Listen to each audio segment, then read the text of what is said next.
abroad with her family. I am thus honored to speak here instead and began.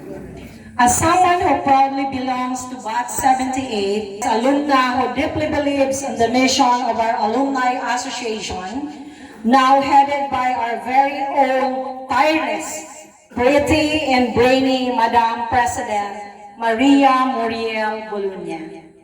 It is especially meaningful. This project reflects the generosity, unity, and shared commitment, and so many continue to care for our beloved school. To the students, the true beneficiary of this project, may this walk will keep you safe, sheltered, and cared for every single day.